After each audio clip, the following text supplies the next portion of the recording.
Hi,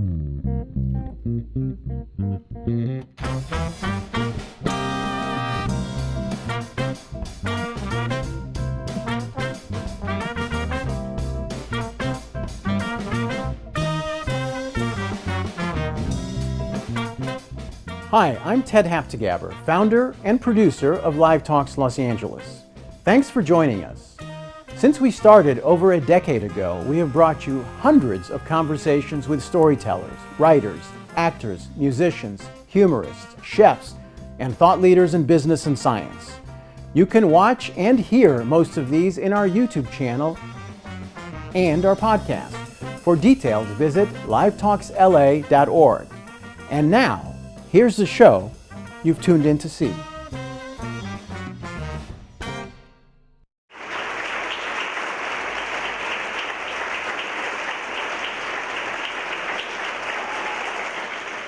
I want to congratulate you on Convenant of Water being picked for the Oprah Book Club.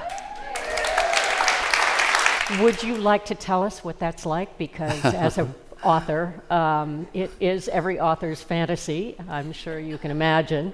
And it's a little bit like, you know, it's right up there with winning the Nobel Prize. So what's it like to get that call, or how do you get the call? How did you get the news? Yeah, I mean, I think I'm still digesting the enormity of it because, you know, I think it's something that every writer thinks about, something that every writer aspires to. And about exactly a month ago, my publisher told me that they wanted to have a call to discuss a new printing of the book or something, and it just didn't seem like, you know, relevant to me, the new printing. But I was ready for the call, and then there's this familiar voice on the line saying, "Hi, this is Oprah," and oh my God. It was the day before April the 1st, and I just thought somebody's pulling my leg, and it actually took me a while to believe it was Oprah. And she told me later that she could tell that I was so discombobulated that she just began talking about the book in such detail that there was no question that this is who I was talking to. And I stood up almost automatically, you know.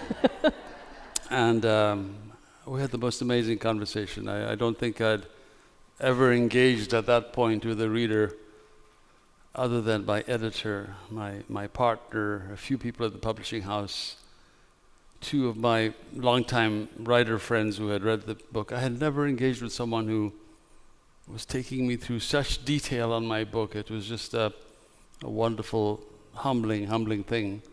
And, you know, we talked about everything under the sun. My mother, we talked about my previous books, we talked about my first book, and you know, she had actually done me the honor of going back and reading my work, you know, which is totally amazing. And I was in awe. I mean, I'm still in awe. I think the awe will never go away. The respect is always there. So it was just tremendous. It was tremendous. And then I had to keep that a secret, so the only person who knew was my partner, which wasn't really hard. I'm a physician. For years I dealt with HIV, so that part was easy.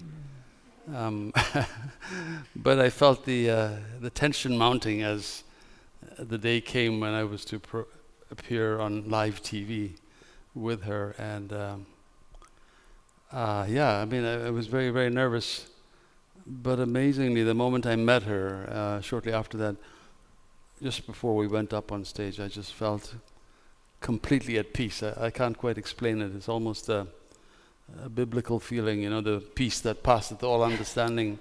So my friends tell me, you were very relaxed on stage. You were very relaxed on camera, and I was invoking my mother, but most of all, I give her wonderful credit. You know, it's such a honor to have someone engage with my work like that. Not just engage with my work, but be here in the audience tonight, you know. What can I say? You posted the reel of the meeting in the green room, and it is heartwarming. It's a really wonderful scene. Before we get into this book, and I have to May say... I may just add one more Yes. thing about our wonderful host, who's Yes. Ted, who introduced us. And as he said, our friendship goes back to 1990 when I was at the Iowa Writers Workshop, and we had a lot of commonalities. His brother was also a graduate of Iowa. His father is an infectious disease physician, which is my area of specialty. But just so you know that, Ted didn't just fall into this, this sort of wonderful gig that he has and has created. When I met him, he was a student, and he was trying to get access to the president of the University of Iowa to get permission to use their signature big auditorium, because he was in charge of a speaker series. And the president's phalanx of assistants kept fending him off. It was not possible for him to actually meet the president. So he took a job as I think a bartender in the Iowa Union, very close to the president's office, and he began to observe the president's routine and realized that exactly at a certain hour, the president would walk from his house on campus to his office. And so Ted walked up alongside him and said, "May I join you?"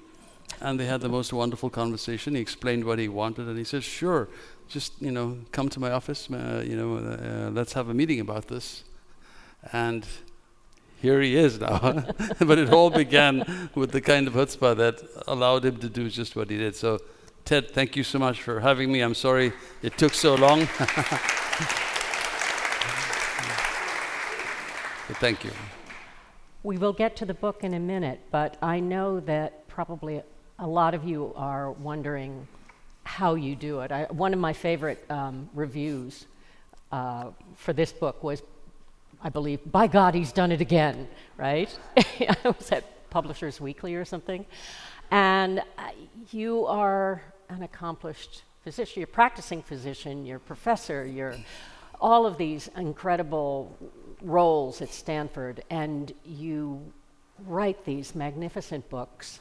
And I wondered if you could tell us a little bit about how you balance those two worlds. And also, you can't look at these books without thinking about the scale of them and the sweep of them, the epic nature of them. And do you sit down thinking, I am going to write an epic novel? Or how, it seems like the epic nature of these books is at odds with the amount of time that you have to write. It is. How How do you manage all of this? Well, I should first state as a disclaimer that I never really set out to be a writer. I think I'm all physician. I love what I do, and I have a great passion for what I do, especially for teaching students at the bedside, and especially for just the sort of very basic patient-physician relationship that is predicated on that bond that you must form instantly, and if you don't, then everything that follows is somehow not going to be as effective. So that's been my lifelong passion. And I really got into writing because I was in Johnson City, Tennessee, after specializing as an infectious disease specialist, and AIDS was just coming about. I was finished my training in Boston, got to Tennessee, and contrary to all the predictions, I was seeing many more people with HIV than anyone predicted. Instead of one person a year, I had 100 people in a short time. And it was because it was a paradigm of migration I had stumbled onto that was really about gay men leaving their small towns for jobs, education, but also because they didn't want to live that lifestyle under the close scrutiny of their family and relatives. And so they made their way to the big city and found themselves, and decades later, the virus found them, and they were now coming back to their hometowns, typically ill, or sometimes just hoping that by retreating here to the hometown, they would, escape the scourge that had decimated all their friends. And so there I was at the tail end of that.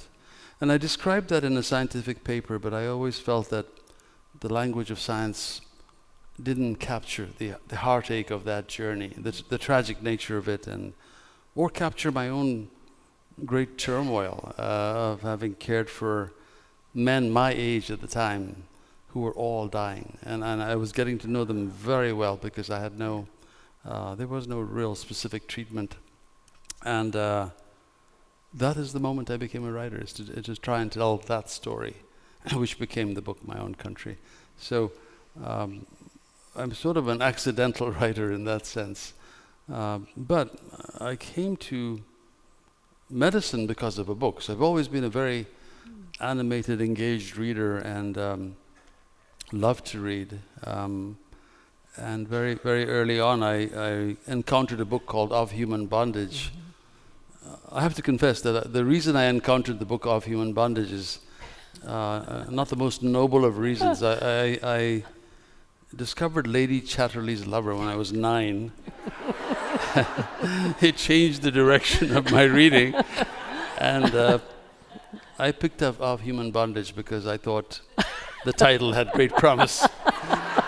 And I was not disappointed, but I found something even better than what I had been looking for, which was, I found my calling.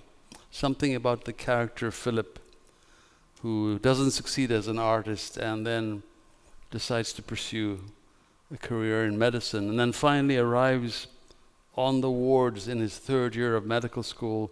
And by the way, I met a wonderful group of young physicians who are here, and they will all agree with me that the first 2 years of medicine is sheer drudgery, right?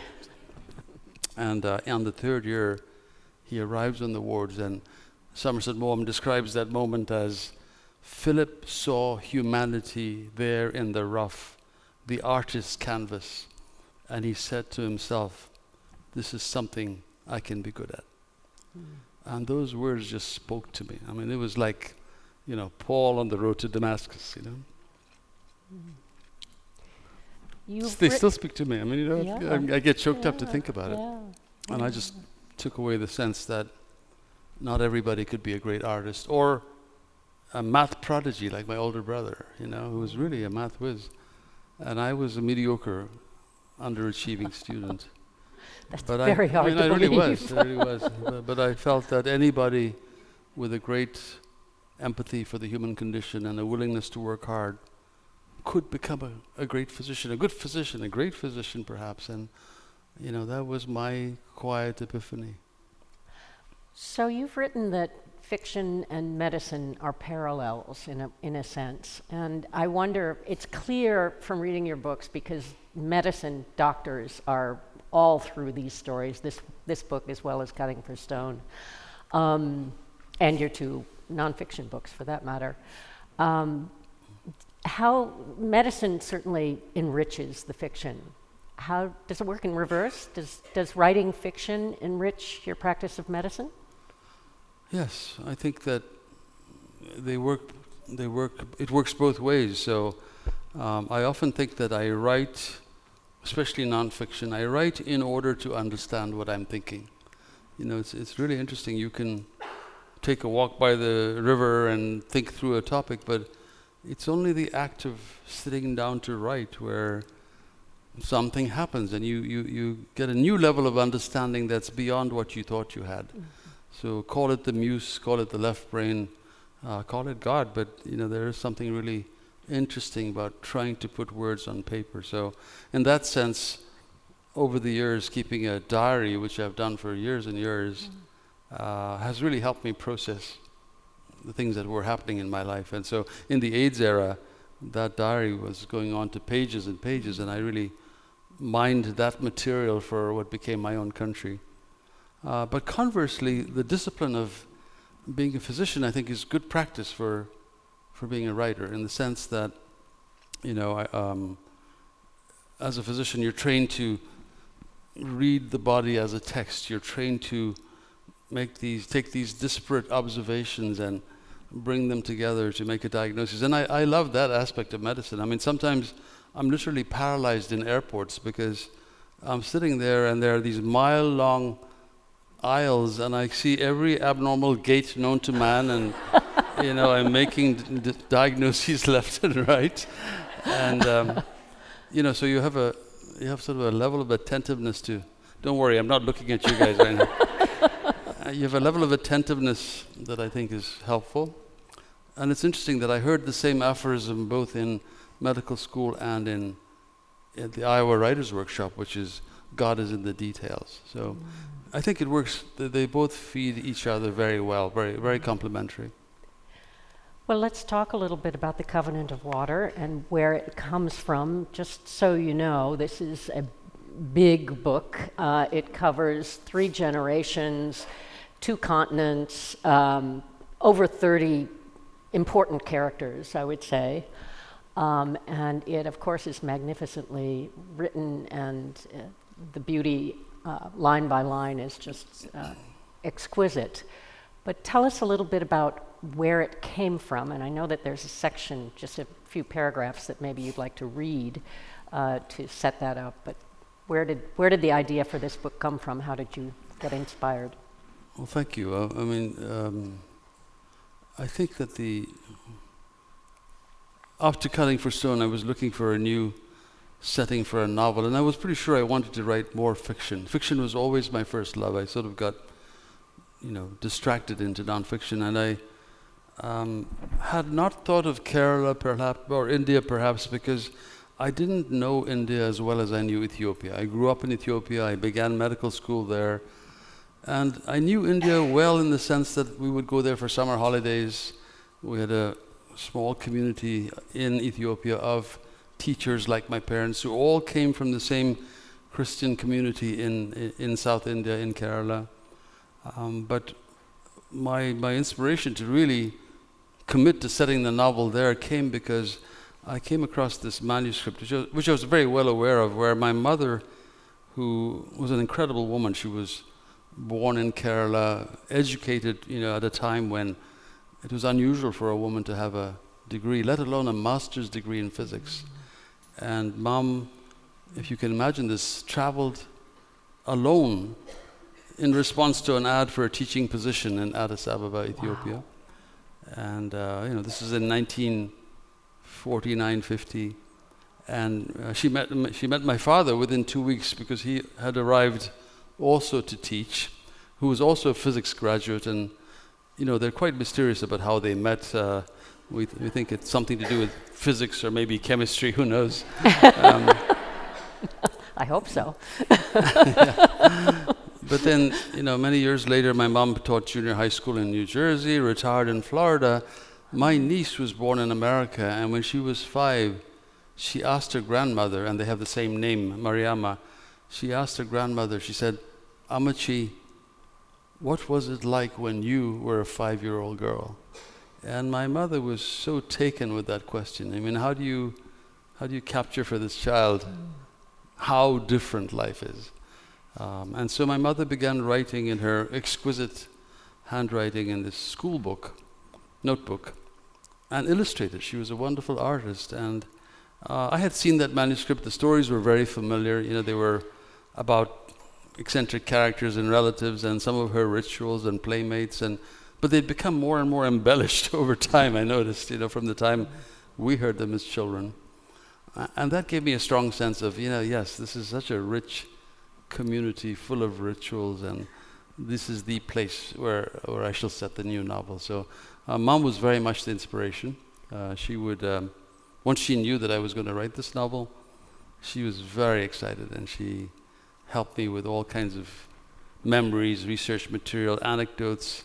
She'd call me up, by then she was in her 90s, and she'd call me up to tell me a fascinating anecdote. I didn't have the heart to tell her. She'd call me with the same thing the previous day, So unfortunately, she didn't live to see the completion of the novel, but it is dedicated to her. My dad is very much alive. He's 96, gets on a treadmill twice a day for 30 minutes. Wow. It's very slowly, I might add. But he's also tremendously proud to have shared on television the tremendous moment I had yesterday, unforgettable moment, yes. And the success thus far in terms of the sort of the tension the book is getting.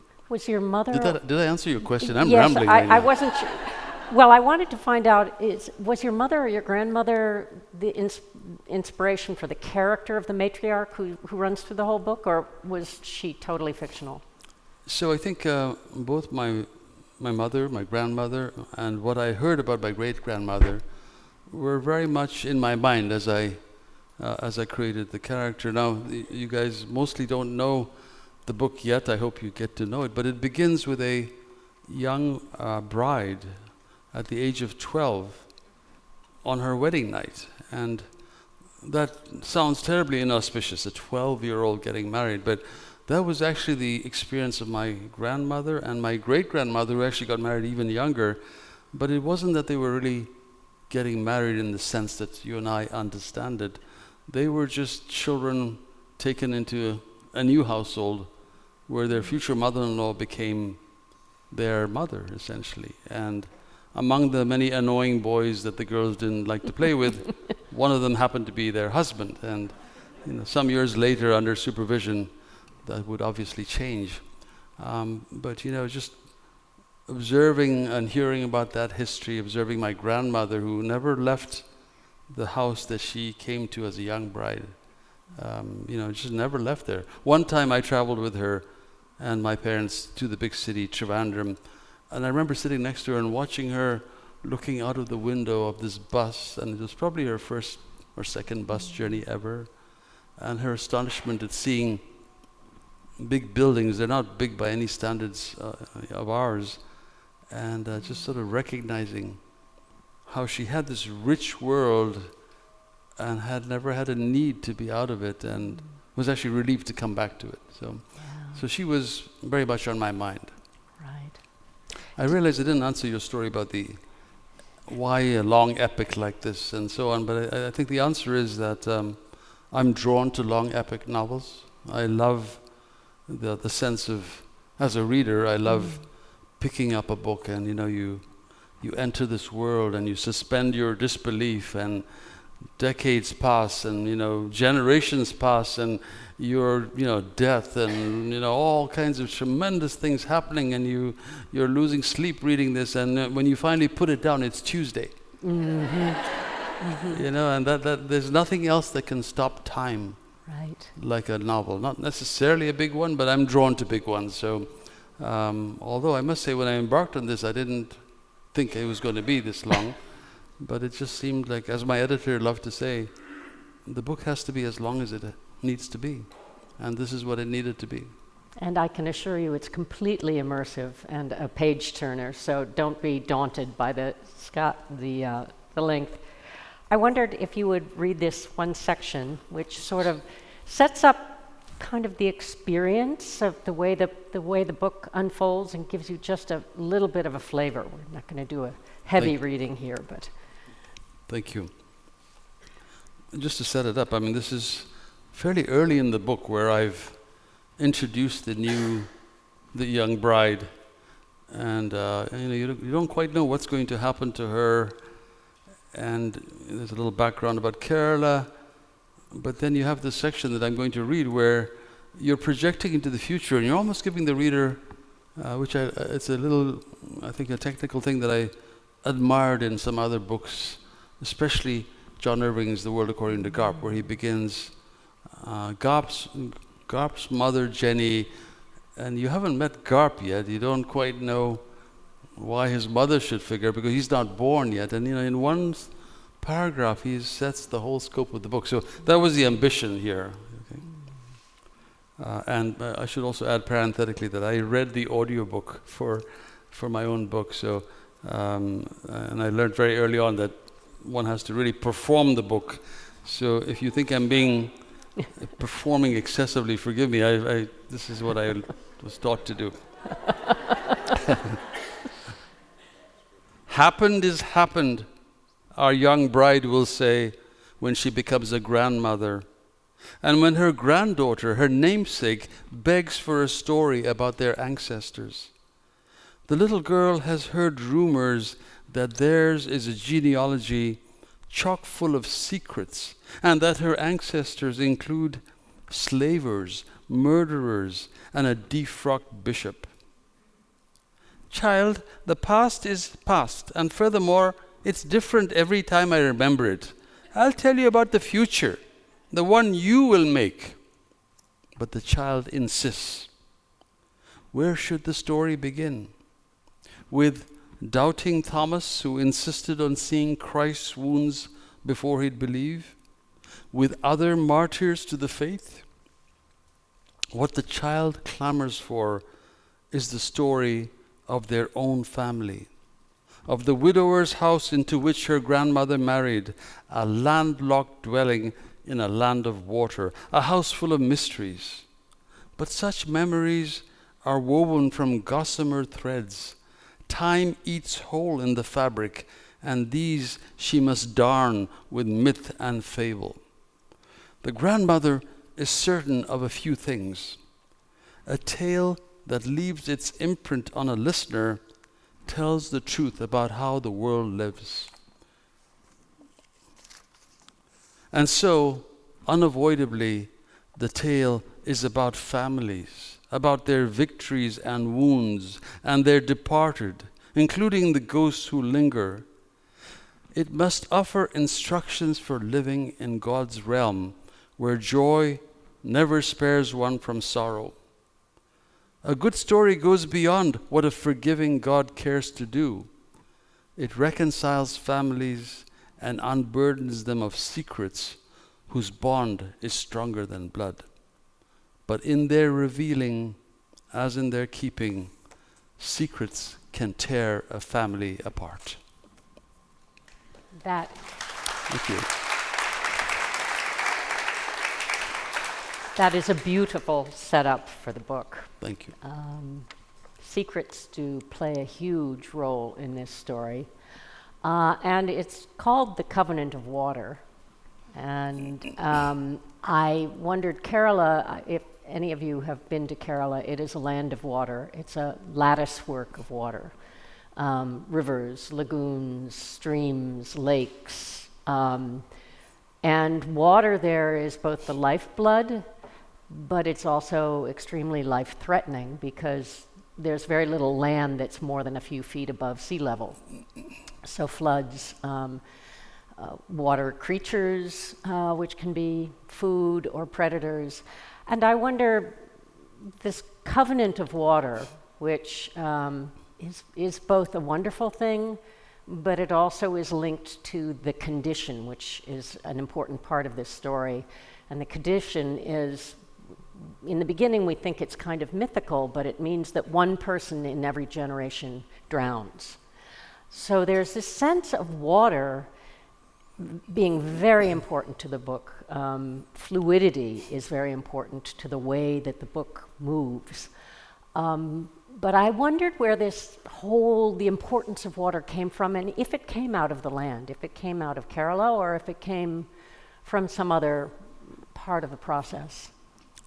Well, I think, as you said, and you visited, so it's inescapable when you visit Kerala how much water there is. 44 rivers, running to the sea, and innumerable ponds, lagoons, lakes, and a lattice work of backwaters, and like a giant circulatory system, with the annual monsoon being its beating heart. It's just a inescapable metaphor. So I knew water was, definitely going to be sort of a controlling metaphor, linking everybody, and so water was an easy thing to sort of think about, and putting a family in peril because of, in Kerala, if you don't swim before you walk, you're somewhat of a freak.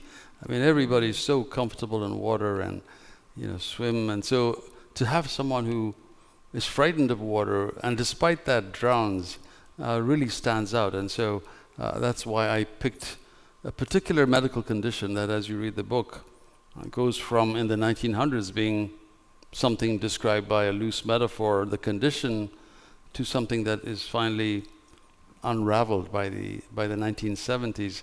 I picked that condition partly because I'm fascinated by rare diseases, and I have a whole collection I keep in my hip pocket that I love to pip my trainees with, strange questions like this, like what condition causes familial drowning, or what's going on with a man with a big liver, jaundice, and a glass eye. These are all they might be meaningful to some of these folks, but so this is one disease that I've always been fascinated in, and I found a way to make a lot happen around that. So that's how water. The word covenant is one of those words that's just beautiful. You say the word and something is triggered in you, I think. It implies more than a simple transaction or contract. We have a fiduciary responsibility with patients. I hate the word fiduciary. It would be so much better and fitting to our calling to say we have a covenant with our patients. We don't actually say that, but anyway, I like the word, and so that's how all these things came about. Because this is set in India, one of the other currents that runs through the story has to do with caste and class and the different levels of society that all work together, sometimes quite tenuously and always subject to change, especially in the 20th century. And another metaphor that's also real in the story is leprosy. And of course, lepers in India, pretty much around the world, are literally considered to be untouchable. And I wondered how leprosy came into the story, and if you were conscious of weaving together this notion of leprosy with all of the issues of caste that you write about brilliantly. I don't think I was consciously trying to connect caste and leprosy, but I never disagree with the reader who makes connections. No, I mean, I'm not being facetious. I honestly believe that the job of the writer is to provide words, and the job of the reader is to provide their imagination, and somewhere in middle space, this beautiful, fictional dream is happening in their head. And if you as a writer provide too many words, then you take away their enjoyment, because you need to leave them room to enjoy. Conversely, if you provide too few words, then they don't know what the hell you're writing about. It's like Finnegan's Wake. Anybody know what the hell that book is about? So if you have an interpretation that says they're connected, they are connected. But in my mind, as I was writing it, I wasn't connecting them. I was very impressed as a young child going to India every summer to be immediately aware of caste. So, this wonderful person that I spent a lot of time with outdoors stopped at the threshold when he came to my grandmother's house. And he knew the rules that he couldn't step in, but I didn't know them. He knew the rules that he would only be fed at the back of the kitchen steps with a separate dish. And mind you, this is in a Christian community who converted in 52 AD. But I think that's the fascinating part about writing about this community, because even though we were Christian, we hadn't really shed some of the caste and other rituals that that we should have. If you really believe that Christ says, "Let the children come to me," and all the many teachings of Christ that are about all of us being one, then you would think that this Christian community would have eliminated caste, but far from it. And some of the lower caste converted to Christianity thinking, well, this will get me in the front door. But no, they had to worship in their own church. So, and in my lifetime, I saw how caste almost vanished, at least in that household, My parents understood my being aghast at this as a child. And I think they did some rationalizing, but it was not something you could rationalize. And then in my lifetime, I lived to see where effectively no one can quite get away with that sort of thing anymore. And it doesn't mean caste doesn't exist. It doesn't mean it isn't important. And by the way, caste exists here. I think one of the most brilliant things about Isabel Wilkerson's book Caste is that she chose that word deliberately. It's much more effective than racism. But caste is a way of one people saying that they're somehow inferior to. And so while the caste system was playing out in India in that story, there's an even larger caste structure, which is that we are under colonial rule for centuries. They see us as inferior, and within the system of this oppressor are other caste systems. There's a doctor who's from the wrong side of the tracks in Glasgow, and he's looked down upon by people educated in other parts of the UK. So I think it permeates the book, not always consciously, but as being true to that period. It's in the book. Since you brought up Digby, Digby is the doctor from Glasgow in this story. And I wanted to talk a little bit about him on a couple of levels. First, why Glasgow in particular? Well, I had in mind, and this would be true to that era, I had in mind that there would be a physician who was not Indian origin, as was commonplace, especially in the medical schools and so on. And I had him from Scotland and from Glasgow because I had some degree of familiarity with Scotland. I have dear friends in Edinburgh, and I was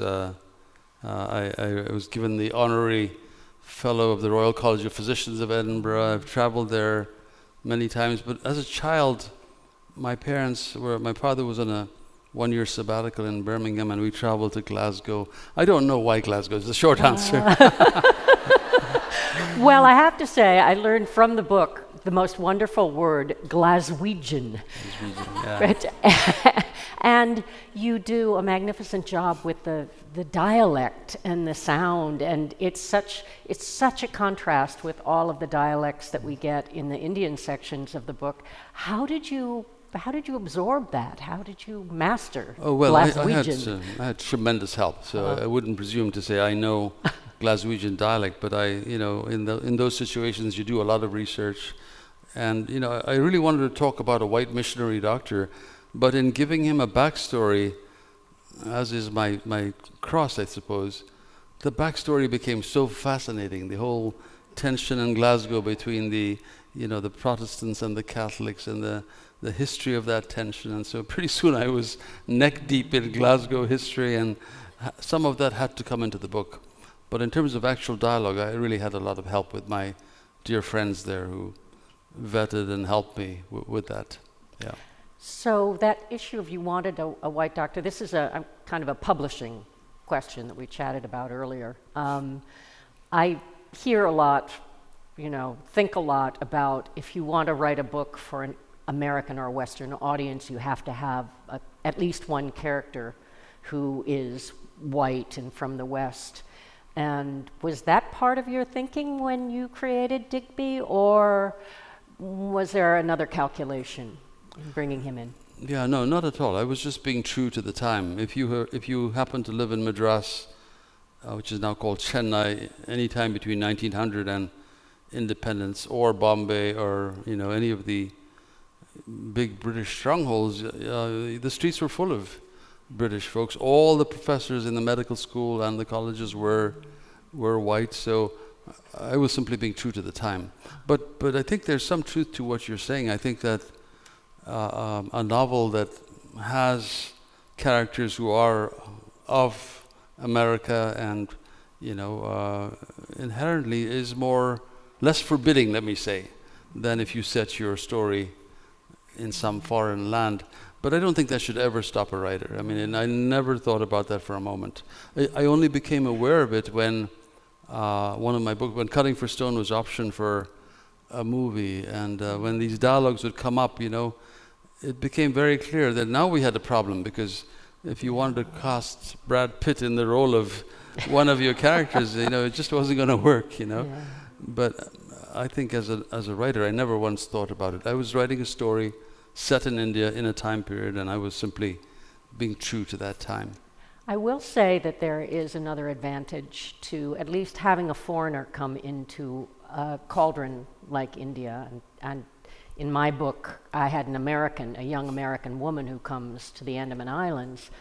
And it's that you get that newness, the freshness of seeing a place for the first time and absorbing it and seeing it with eyes. And I would like to just read, this is just one of the paragraphs that jumped out at me, which I loved. And I've been to the tea plantations, which are higher elevations in southern India, and this is Digby's view of the tea plantation at the tail end of the monsoon.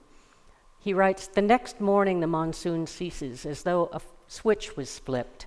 The incessant drone of rain on the rook silenced. For so many weeks, Digby's view was of swirling mist, or rarely, when the clouds settled in the valley, he'd be staring down like Zeus at the top of cumulus and thunderheads. When he steps out, it's bright and sunny. The processing sheds and the thatch of the clinic have the soaked, bedraggled look of the pariah dog caught without shelter. Despite the landslide, his spirits soar." And there are a couple of things about that. For one thing, it echoes, there's another wonderful character in the book who is kind of a perennial child. She has a condition that makes her stay at about a 5-year-old's mental level. And so she is always looking at the world through a child's eyes. And it's written of her, "To see the miraculous in the ordinary is a more precious gift than prophecy." And if I had to say one thing that this book is about, it would be about the importance of maintaining that sense of wonder and awe, and the value of keeping one's senses open, and of having that, reminding one at all times that despite the landslide, you can keep your spirit soaring, because over and over these characters get ground down, and then just out of sheer love, out of sheer wonder, they come up again, and they have this incredible sense of, it's not just resilience, it is really wonder. How would you describe that You're doing feeling very well. that you had? I mean, was that with you the whole time you were writing the book? Because it is so, it is in every page. Well, thank you. Well, I think I'm a big believer in the incredible healing quality of nature. I think Thoreau, Emerson all write about that. It's almost it is a movement, and to the degree that was true of the landscape that I was writing about, I tried to make that come to the forefront. And similarly, water and diving into the river was so restorative to some of the characters. And it's that same sense of, we're not destroying the planet, we're just destroying our life on the planet. The planet is incredibly resilient, and will survive us easily. And I think sort of bringing the character of the landscape out as something that can be so healing if we observe and treat it respectfully. When there were opportunities to do that, I certainly tried to do that. It also dovetails with the fact of the empathy that runs through the whole book, and the importance of empathy for the characters. But also, I had the feeling of your perspective on humanity through many terrible things happen to the characters. There's so many tragedies, and yet there is this quality of goodness about the characters. I will tell you, it's very hard to find a villain in this book. We talked about this a little bit. People do very bad things, and there are some people that you want to hate, but you make it very difficult to hate them because every character is written with so much empathy. And I wonder if that's your worldview, or if it's something that you intentionally bring to the book as a kind of a relief from the world, or... Well, I would say that very few things I do in this book are coldly intentional like that. I have a general idea, but most of it is driven by... The goal is always the same, a good story well told. That is my goal in writing. And a good story well told sometimes takes you down this path or that path. So I'm not conscious that I'm always creating good characters, but I'm conscious that even the most evil character must be someone you can identify with. I'm told that someone once asked Lee Marvin, I believe it was, maybe I'm confusing the Lees, but somebody who always played bad guys. Is that Lee Marvin? Yeah. Someone asked Lee Marvin, what's it like to play a bad guy all the time? He said, I never played a bad guy in my life. Nobody thinks of themselves as a bad guy. We all think our actions, our motives are justified. So similarly, I think I don't I don't think I set out to write good or bad people. I wrote people who were very much, like the people I know, like myself. Well-intentioned, sometimes deeply flawed, sometimes, succumbing to bad judgment, temptation, or you name it. So in that sense, I'm very empathetic to most everybody. I'm not really judging. But I don't think I deliberately write good characters. I certainly don't see it that way. Do you think your practice of medicine, especially your philosophy of medicine, helps kind of forge that approach? That seeing people when they're ill, when they're struggling, when they're down, increases your sense of empathy for them and your characters? I'm not sure. But I will answer something else that you alluded to at the start of the previous question, which was tragedy and death. I mean, I always push back by saying, I have a front row seat at some really awful milestones in people's lives, and they're much more common than you and I realize. They're also true to the era. My grandmother lost her youngest son to typhoid fever. He was 11, and he was the darling of my mother, her brother. My father, on his side, lost his older brother to rabies. These were common everyday occurrences, and so I don't think I'm inventing excess tragedy in the story. I'm just pointing out what's already there. I have a feeling that most of us, and this is not a bad thing, we go through life, forgetting that, life is a terminal condition. I hope I'm not surprising you with this news. And that's not even my line, that is John Irving's line. Life is a terminal condition. And, I think that the more we're aware of that, the more acutely the more we bring to our everyday, give everything our best. There's a line in the book that I have used, but it's also a line in Ecclesiastes, which is sort of a bit of a motto for me, and it's, I think it's Ecclesiastes 9:10 or something like that. Whatsoever thy hand findeth to do, do it with all thy might, for there is no knowledge or wisdom or relief in the grave. And it's another way of saying, this ain't a dress rehearsal, folks. This is it. And we better give it our all. And so I think I'm simply pointing that out. I don't think I'd like to think I'm not killing my characters excessively any more than is real. I was wondering about the number of terrible things that befall the children. And so it's basically based on the historical. Well, it's based on, if you like. If it's necessary to base it on anything, it's based on what was true in that era. Yeah.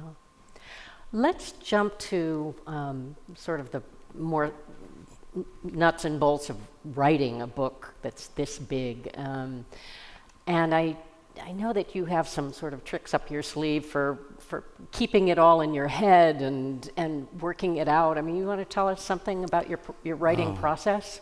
I wish I could tell you about my writing process. I just read something this morning on LitHub, so I know you have a few things. Well, I mean, I have a confession that I buy every how-to-write book that ever comes out. It's on my shelf, and I only stopped recently because I picked up one of these how to write a bestseller, and they were quoting me as though I really know what I'm doing. I have begun each of my novels, and it's not like I have a whole canon of novels. I have experience of 2, but I've begun each one wanting to know the whole story, how every chapter begins and ends, and the ending. I'm heavily influenced by John Irving, who's been a great mentor and friend of mine, by correspondence largely, but he writes the most beautiful letters, and I hate when he discovered email. It's just, there's nothing like getting the envelope and, typewritten letters. But John knows the first and last line of every chapter and every novel, and he says, you have to know what to hide from the reader, under the table, when to bring it up, and if you're just making it up as you go along, Abraham, you are not a writer. You're just an ordinary liar. So I have tried very hard to know, and I sketch out on the whiteboard, But I just find that the characters at a certain point dictate that I go a different way, and I followed their lead. But you do use that whiteboard, right? You or know, how important is that? The whiteboard is an icon to my inability to plot a novel, I guess, because I'm always erasing the whiteboard after photographing it and putting up a new one, and then very soon it's outmoded. So it's a nice talking point as you walk into my living room, which is where this is. But I wish I could say that it allowed me to.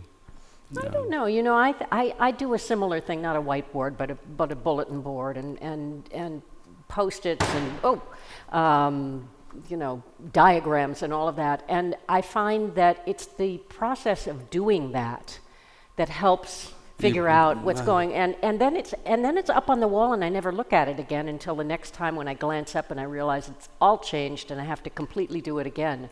But that process of mapping it all out visually. It's the day that you do it that it matters, not the fact that it's up there. I like that. Yeah. You're making me feel better about all the whiteboard iterations. Thank you for that. I have one more writerly question, and that has to do, I noticed in the acknowledgments here, that you thank so many people for reading your manuscript.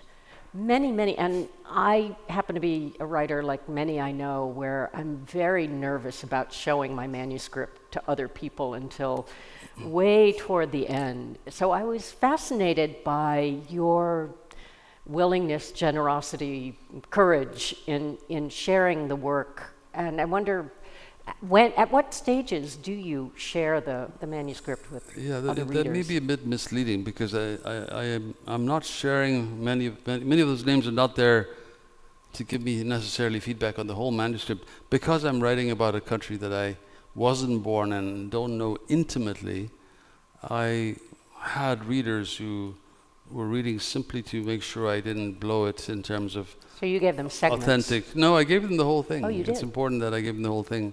Similarly, I had medical readers. I'm not a surgeon. There's a lot of surgical stuff there. But my true readers were really my editors, two old friends from my Iowa days, my partner. But it's really a few limited voices that you trust. Your editor, most of all. Yeah.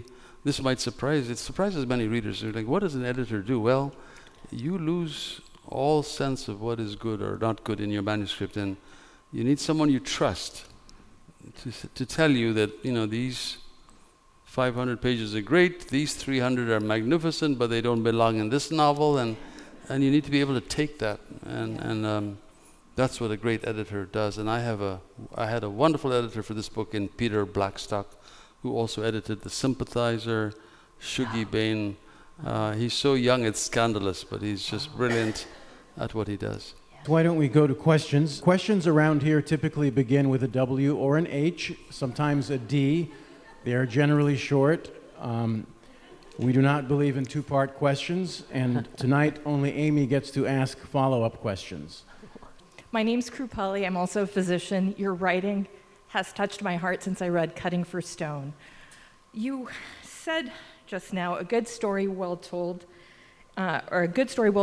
is your goal in writing. What is your goal in medicine? My goal in medicine? Yeah, that's obviously a question that I could take in many different directions. I'll tell you what, as a young physician, when I came out of training, I think I was caught up in what I call the conceit of cure. I wanted to cure diseases that I saw. It's one of the reasons I went into infectious disease. I thought these cardiologists are just sitting there putzing around with their catheters and, infectious disease people, you make a brilliant diagnosis with someone coming back from the Congo with fever and rash, and they rise like Lazarus, And I was humbled by HIV. I learned that even when you cannot cure, you can heal.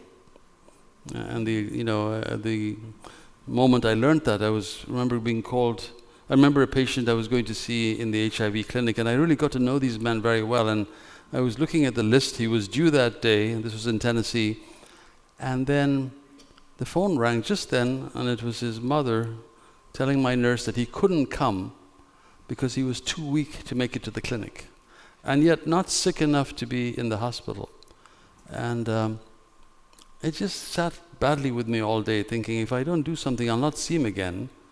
So I drove out to his trailer out in the country to visit. And I was visiting for my purposes.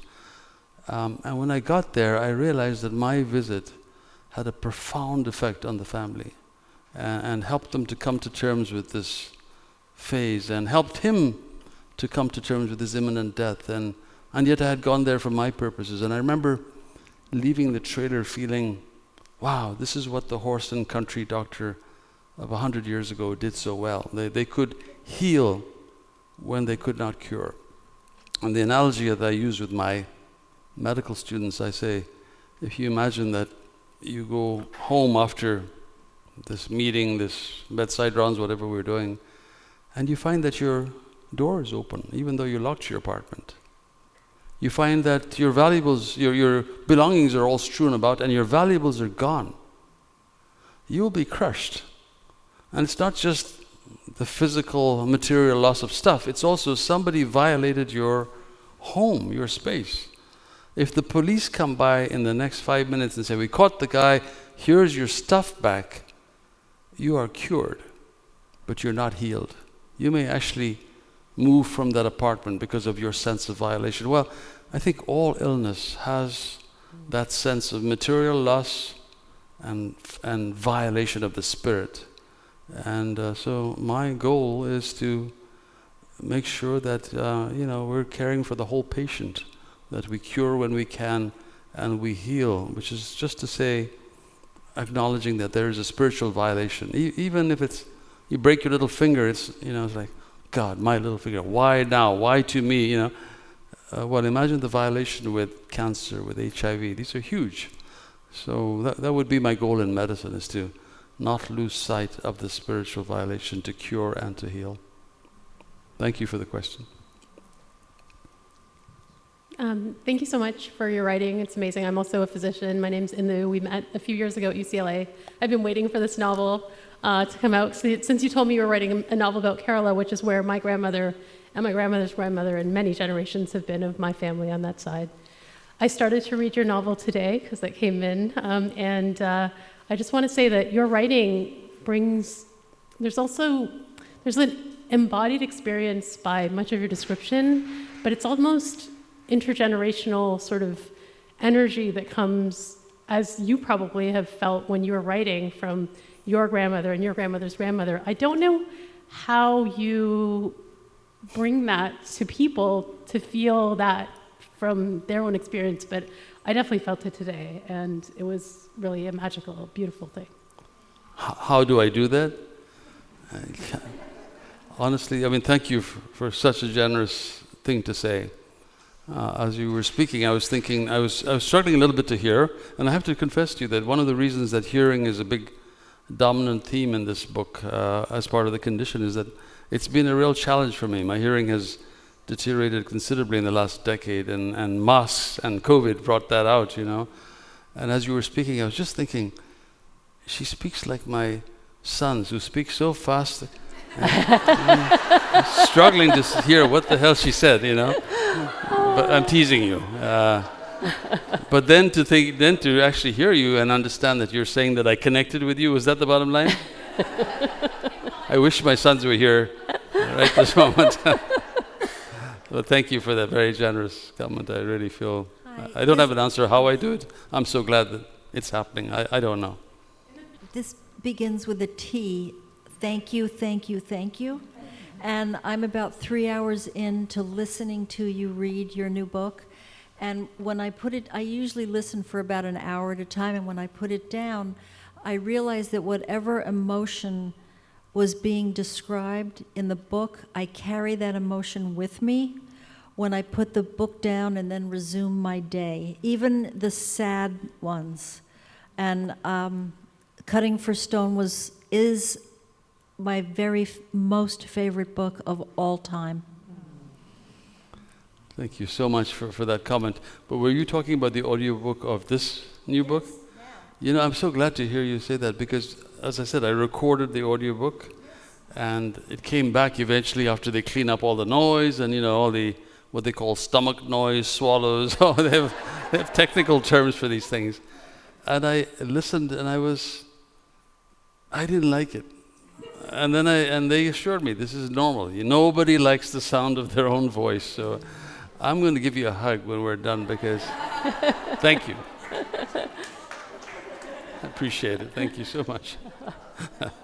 This young lady is a physician. I recognize you from earlier. I think half the room is physicians here. I wanted to say thank you again for your book, Cutting for Stone. I really connected with it also because I am from Ethiopia and a physician as well. And so my question is for physicians like me who are practicing in the US, a lot of us are feeling a sense of disillusionment, and I don't know, something's going on where a lot of physicians in my generation, maybe younger generations, I'm not sure, are losing that sense of purpose that we had when we first began practicing. And I'm wondering if you have any insight as to what we can be doing or what we're missing, or also if you think that something like writing or something artistic needs to be incorporated into our lives for us to have more of an appreciation of the work that we do. Because I'm on a year-long sabbatical from Burnout as a pediatrician, and I would like to go back to medicine because I really miss it, but I don't see myself practicing the way that I was practicing in the past. And it makes me sad because I did medicine in Ethiopia, in India. I was in Kerala. I think I was drawn to Kerala the way your grandmother was drawn to Ethiopia. There was something about it. I spent months there, and it was my favorite part of India. But my question is, how do we get back to that feeling of connection with our patients, that healing that we want to provide when we're feeling kind of lost? I mean, first of all, I hear you. I hear you. I think for those of you who are not in medicine, there's an epidemic of burnout and attrition amongst physicians, and it's hugely concerning. And you might ask why. Well, and by the way, it's our fault. It's our generation who failed you, because we allowed this sort of computer creep to keep happening, where we have become the highest paid clerical workers in the hospital. I mean, that's what we are. For every 1 hour I spend with patients, I'm spending 1.5 hours entering data. We ceded authority to, technocrats, and we let that happen. It didn't happen on your watch. It was us who let that happen. And so I hear you. I think it's, and the other big problem is reimbursement. You are doing primary care pediatrics, is that right? And my medical students are not naive. They look around, they see freestanding short-stay surgery centers, freestanding cancer centers with a piano that plays itself in the lobby and concierge parking. Have you ever seen a freestanding geriatric center? And this is the burning need of our country. If my father needed a heart valve replaced, there'd be surgeons falling over themselves to do it. But if he wanted a simple primary care visit, long enough for him to tell his whole story, good luck, Most people in primary care cannot make a living if they don't see a certain number of patients. And so all the forces of reimbursement are conspiring against us. I don't have an easy answer, but I'll tell you, you said something very important, and that is your sense of purpose and mission that you came in with. You've got to hold on to that. You've got to sort of hold on to that even in the moments when it's deeply threatened. With each patient, the patient doesn't really know much about that, and somehow you have to do what you're doing, take breaks now and then. I think your generation especially has to rally, has to find collective voice, has to push back. Every time someone in the third floor sends you this new mission, adding more keystrokes to your life, we've got to push back. And I think we're doing that more and more, and CMS is hearing us, but not enough. So I feel for you, and we're all struggling with exactly the same thing. It's very, very hard, but I'm an optimist. I'm an incurable optimist. I feel the pendulum will swing back. I'm so sorry you're at this end of it, but I promise you in your lifetime we'll be back. But it'll be because you keep expressing these values and your frustration. You can't keep quiet and just keep doing this stuff. You gotta, be loud and protest and get your colleagues together and make the administration feel the pain. I'm an administration now in a sense. I'm a vice chair. Let me tell you, we know on our burnout scale, if someone is burnt out, we have a 50% chance of losing them from Stanford in about 2 years. And it costs us close to, $500,000 sometimes to recruit people. So we can't afford this. And, we have task forces, we're investing a great deal of money, but I think it comes down to voices of your generation especially pushing back and not letting administrators dictate how medicine is practiced. Only you know how to take care of kids. So be brave, be heard. God bless you. Thank you. Hello, doctor. So nice to see you here. Thank you for this book. I'm also an internist, graduated similar to your graduation from med school and infectious disease.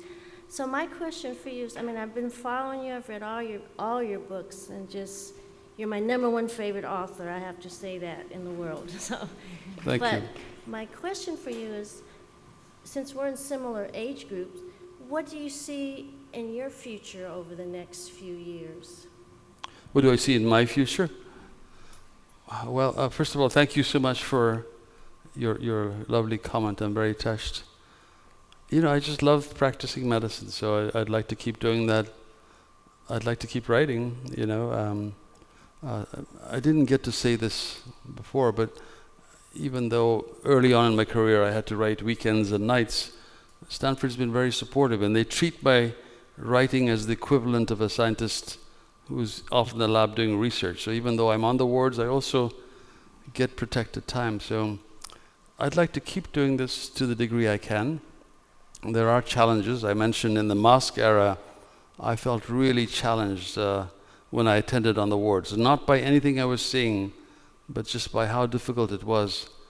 And listen, if it's difficult for me to understand what you're saying when you have a mask on, our average patient is having exactly the same struggle, if they're older especially. So yeah, but I love what I'm doing. I love teaching medical students at the bedside, and I hope I can write more. I hope I can write more efficiently and not have to wait 14 years for the next book, because I don't know if you noticed, I've noticed I'm getting a little older, so I better step up the pace. But thank you so much for your comment. And our final question for the evening. Oh, here's a question for you. Do you think tennis can be a metaphor for life, and do you still play? Yeah. So I think tennis is a beautiful metaphor for life. In fact, my second book, The Tennis Partner, was very much embracing that. And when people ask me to sign The Tennis Partner, I put in what I think is a life metaphor, which is get the ball back over the net just one more time. That's life, kind of like what James Brown says. You get knocked down, you just got to pick yourself up and do it all over again. There's a song like that called That's Life. And I think tennis is about that. And just get the ball back just one more time. Thank you for that. And do I play? Less than I used to. If you want to play at my age, and I was very competitive when I played, you have to learn the 2 magic words. Do you know what they are? No. The 2 magic words are good shot. Don't kill yourself trying to get to it. Good shot.